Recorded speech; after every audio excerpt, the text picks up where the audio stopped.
In October 2010, President Sheikh Sharif Sheikh Ahmed appointed Mohammed Abdullahi Mohammed as the new Prime Minister of Somalia. Somalia has been in chaos and destruction for the past 20 years. For 20 years, we had nothing but turmoil. Faced with a broad range of issues which prevail in a nation that has suffered conflict for so long, the newly appointed Prime Minister immediately set to work, streamlining the cabinet and appointing a new front bench of 18 ministers. These 18 men and women are now tasked with implementing and maintaining real and tangible change for Somalia and steering the nation towards a new tomorrow. This film is an insight into this transitional federal government at work.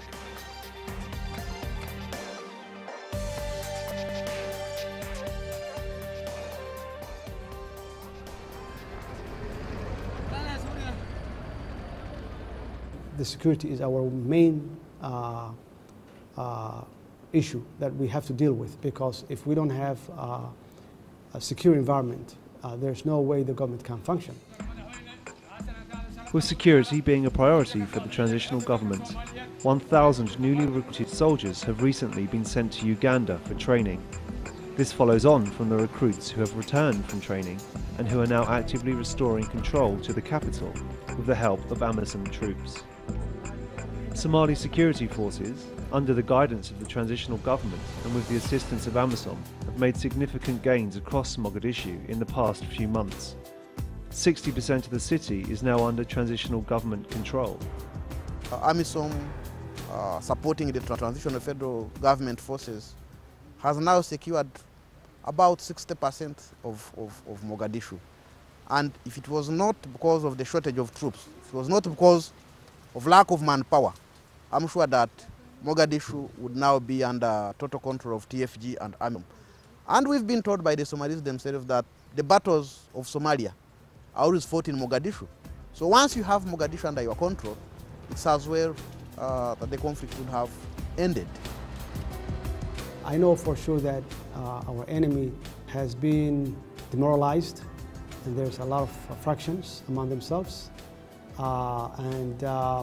Since we show that we are alternative, the government can be an alternative to Al-Shabaab by mobilizing our population here in Mogadishu and giving them hope. Part of the government's commitment to the newly trained security forces is the upkeep of its army. This includes the provision of equipment, weapons and resources. The government have also introduced a scheme that sees wounded soldiers receive $100 a month as salary, plus medical care and food rations. Priority number one, to ensure that the security forces receive payment and salaries regularly. Therefore, the duty of the state to pay its soldiers is fulfilled. Number two, establishment of discipline and order within the security force. We have established a military tribunal, which is taking cases of soldiers which have been accused of criminal activities. Part of the security objective, and leading towards the eventual stabilization of the country, is the development of an effective, accountable police force. This is a key part of the TFG's focus and is actively restoring and providing security for Somalis who have lived in fear for so long. sidoo kale ciidanka booliiska oo sharcigoodu ay ugu dambeysay 1972 wax badan ayaan muxuu ahaa ka bedelnay, reform ayaan ku sameynay, haddana sharciyaan u sameynay, taasoo labada sharciba saakay golaha wasiirada ay u fadhiyaan inay muxuu ahaa ay baasiyaan oo muxuu ahaa ay u gudbiyaan muxuu ahaa golaha muxuu ahaa baarlamaanka. waxaana bilownay oo hadda aan muxuu ahaa la bilaabay in la sameeyo rondo, taasoo rondadaasoo muxuu ahaa loo hameen iyo maalinba loogu talagalay muxuu ahaa in ay sugto muxuu ahaa xagga amniga. waadna garan kartaan waxa weeye labadii bilood wixii ka horreeyay sida amni darradu ay ahayd iyo sida hadda maanta amniga uu yahay. xagga amniga oo ahaa shacabka iyo muxuu ahaa qof walba muwaadinaba inuu helo ama la soo xiriiro waqtigii uu la kulmo amni darro uu dareemo inuu ciidanka muxuu ahaa nambaradii 3 nambar ahayd 4 nambar ahayd oo muxuu ahaa emergency-ga inuu la soo xiriiri karo markaasna loo gurmanayo ayadana waxa weeye muxuu ahaa haddeeran muxuu ahaa howlgalkii ku jirnaa iyo muxuu ahaa in muxuu ahaa la joogteeyo ama muxuu ahaa laga warhayo shacabka iyo ciidamada amniga ay mar walba muxuu ahaa iska warhayaan. A stable education system hasn't existed in Somalia for decades due to the chaos that has been propagated by insurgent groups. Looking to the future, the government is now fully focused on getting children into classrooms and teachers into training. We have a large number of kids that are going to schools, public schools, private schools provided by non-governmental organizations. Somalia mustaqbal ifay leedahay waayo hadda waxa la aasaasay macad la yiraahdo Qamar Women Development Institute kaasoo lagu tababaro gabdhaha iyo caruurta aan haysanin inay wax bartaan 403 boqolkiiba 8 aragka inta kale gabdho waa. والله مقدشة دب بدن باكجرة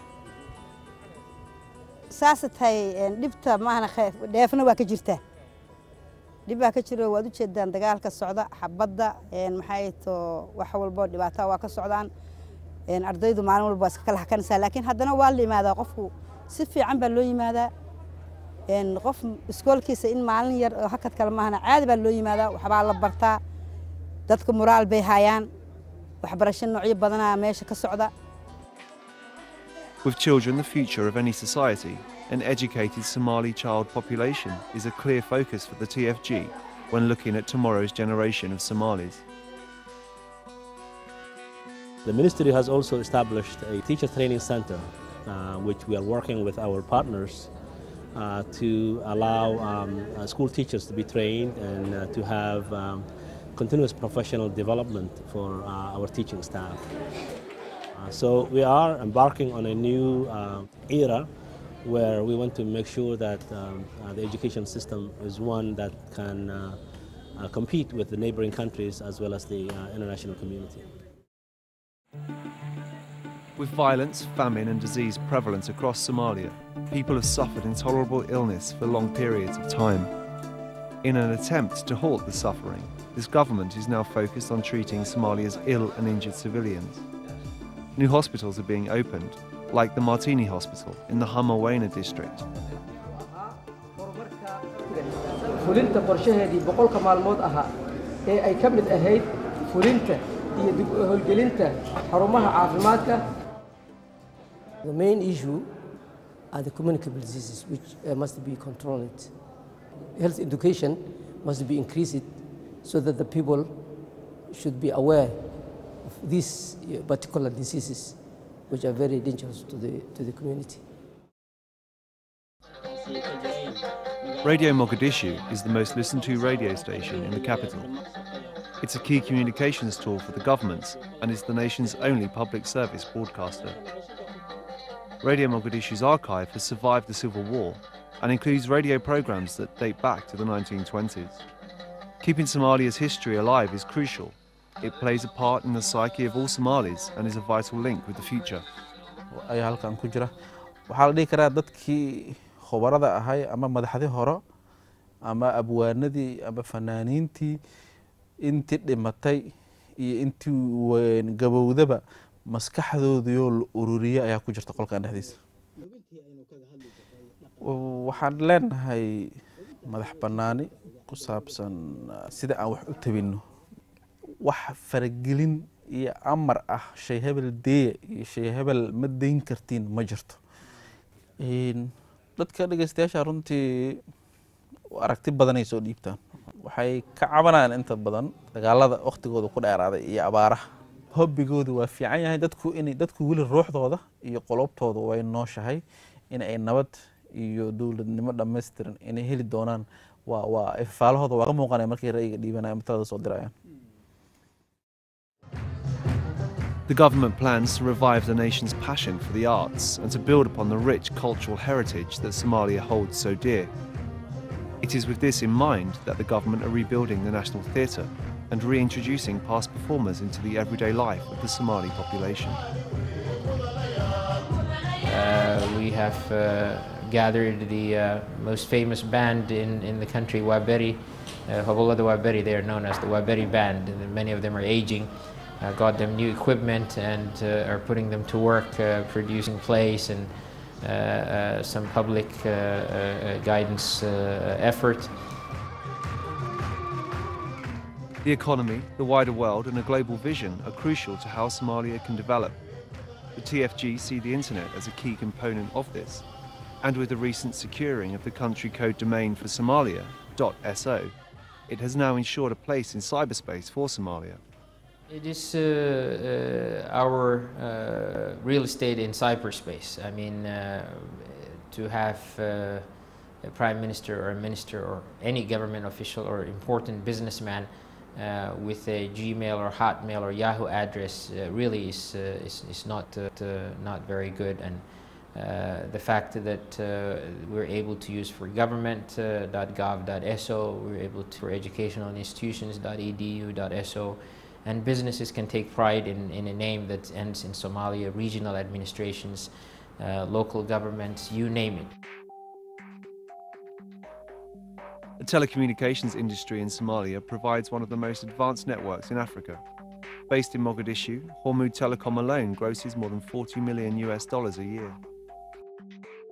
Many countries complain about getting a national telecom system and privatizing portions of it.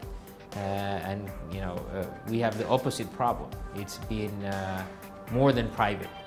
And it's been private with absolutely no strings attached, no guidelines, no regulations, no taxes, no nothing.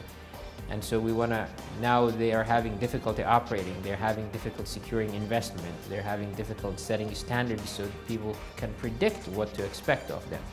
So now they want us to put some regulations in place and to put some limits and to create an interconnection and so on. The Ministry of Information has funded the production of Dalka, a national newspaper available to readers across the country. The weekly title will also soon be available in the UK, the USA, Kenya and Dubai, a key tool for the government in reaching the diaspora. We have educational articles on health, on culture, on religion, on current world news, local news. People have received it very well. So we're excited about it, and we're able to use it as part of the tools available to us to educate people about the importance of nationhood, the importance of the responsibility that every one of us have for peace, for reconciliation. A national TV network is about to launch across the whole of Somalia. To start, it'll broadcast current affairs programs, and is another way for the government to reach out, inform and educate the nation. dhibaatada ummaddeena ay ku jirto iyo dowlad la'aanta muddada badan ay ku jireen iyo jabhadayntii iyo dhibaatadii jirtay waxaan anigu aaminsanahay dadka dareenkiisa iyo caqligiisa in wax laga bedelo inay u baahan tahay. Anoo gabar aad u da'yar oo 18 jir ah haddii aan macnaheedu ka fikiro mustaqbalka Soomaaliya waxay la tahay inuu aad uga sii wanaagsanaan doono sidaan maqlay ama sida ii muuqata iminkaba. sababtoo ah dadka inta badan hadda aad ay u soo jilceen oo way ka soo horjeedaan qolada diidan dawladda iyo nabadda iyo waliba dhaqanka soo banay Soomaalida ee shabaabka haddii ay ka muuqeen hadda baa shabaab anaga gambashan uga jirnaa marka aad ugu faraxsanahay shabaab anoo uga gambaneen inaan TV ka soo muuqdo mid aad u ifaaya aad u qurux badan sababtan waxay tahay mushkiladda muddo badan aan ku jirnay laakiin hadda dadku way soo bislaanayaan dad badan oo mushkiladda marka hore horin jiray ayaa hadda nabad u taagan sidoo kale dawlad hogaamiye kooxeedyadii iyo wixii dadkaasi jiray inay ku jireen oo dad aqoon-yahano ah oo dhibaatada Soomaaliya ka dhacda aan ka qayb qaadanin ay hogaaminayaan way joogtaa marka mustaqbalka waxyaabahan rajada fiican u qabna kamid tahay. A national newspaper, a radio station and a TV network are powerful tools for the TFG as they encourage freedom of the press and expression from within the population of Somalia. Unlike the hardline approach of foreign-led terrorist groups like Al-Shabaab, the government seek to reconnect people. They welcome dialogue and help facilitate debate and discussion to flourish amongst the Somali population. Billions of dollars of international aid has been pledged to Somalia. which is much needed to help combat disease, displacement, and to rebuild the country. In terms of food aid delivery, in terms of medical facilities and materials delivery, we have cooperated with the international agencies, whether it's UNDP, World Food Programme, UNHCR, but equally we have cooperated with agencies from the Islamic world who have already gained access directly into the areas that are under Al-Shabaab. Developing disasters like the drought increase demands for those funds already pledged and mean more aid is now desperately required. If we don't receive any help from the international community, definitely you will see close to 2.5 million people will definitely starve very soon. To prevent that, we contacted WFP and we call all donors to help this humanitarian crisis. If we don't get rain within the next 2-3 months, definitely you will see a lot of death and starvation. Despite financial assistance from the international community, very few aid agencies and NGOs actively operate in Mogadishu. There is a great deal that is done by the international community. But when you look at the needs in Somalia, when you look at the problems we face and the enemy we fight, it is, most people would agree, it's no different than what you're dealing with when you're in Iraq, when you're in Afghanistan or Pakistan. We know that the international community has invested many billions of dollars in these areas to address this problem. In Somalia, you know, the United Nations may spend every year hundreds of millions of dollars on or around Somalia. But the fact remains that very little of it reaches to support programs and projects with the Somali government. You know, there's a great deal of, let me put it this way, overhead cost in Nairobi and other places. And maybe that is necessary for some, but to be serious in dealing with this problem, we need to address it seriously and put the necessary resources or funding for projects or expertise so that this problem is solved once and for all.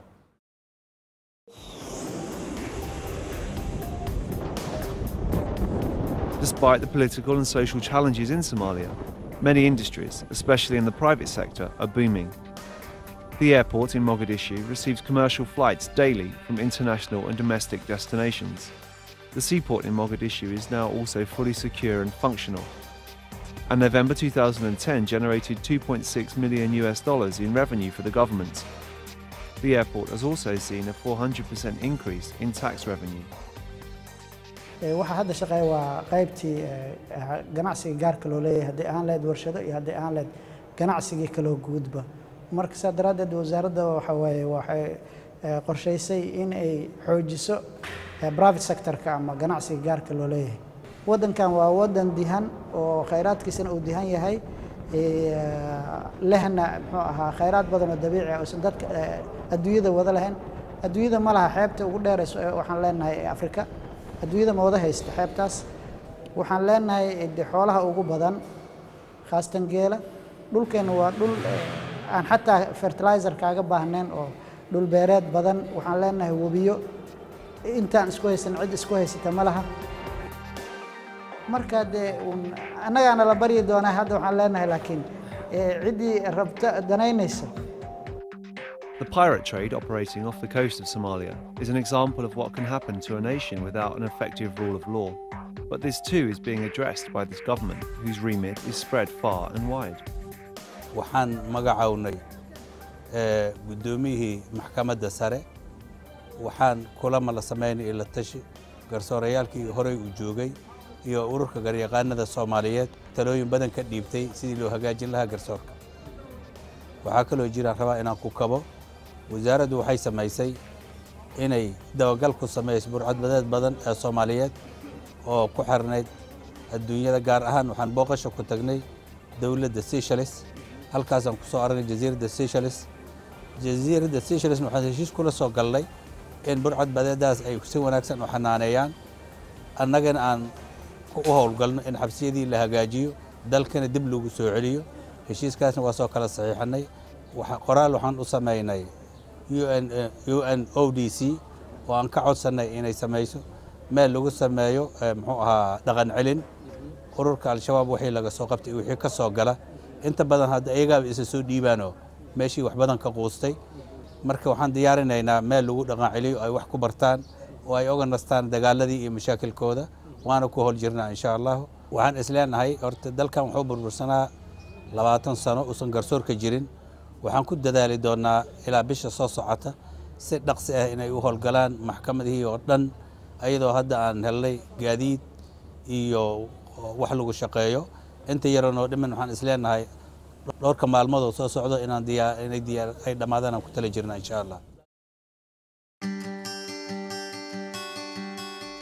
As this new cabinet moves past its first 100 days in office, it is clear that significant gains have been made. Change is happening across Mogadishu and the wider Somalia, and this change is being seen by the people on the ground. The Somali government ministers are well educated and competent.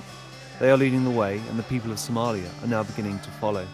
This new cabinet is seen as a government that can lead, one that delivers on its promises, and one that can achieve lasting change. Yet one that is also a government that needs support. Support not only from the people of Somalia and the international community, but also support from other areas, from other people. Many in the diaspora have always wanted to find ways to help. We used to discuss this. Many people still discuss. One should not forget that the largest source of income for this country remains the remittances from the diaspora. The diaspora contributes $1.6 billion a year to the families and communities here financially. But more important than the money is the skills, the experience and the knowledge of the diaspora, which is what we need to rebuild the institutions of the state.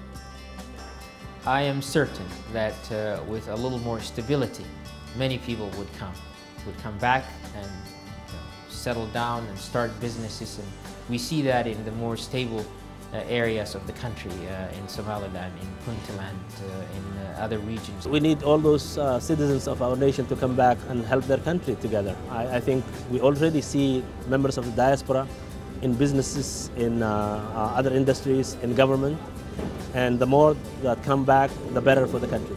Each generation is given a dilemma to resolve. Whether it is the generation of the Second World War and Churchill in the UK, or whether it is Roosevelt and Abraham Lincoln at their time, each generation has a task to fulfill. Human problems will never end. This is our time, this is our place, this is our task. We don't hesitate to take up the challenge, to do what we can, but most of all, our dependence is to mobilize and motivate the people of Somalia, because only they, in the end, can rebuild their country.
Yes.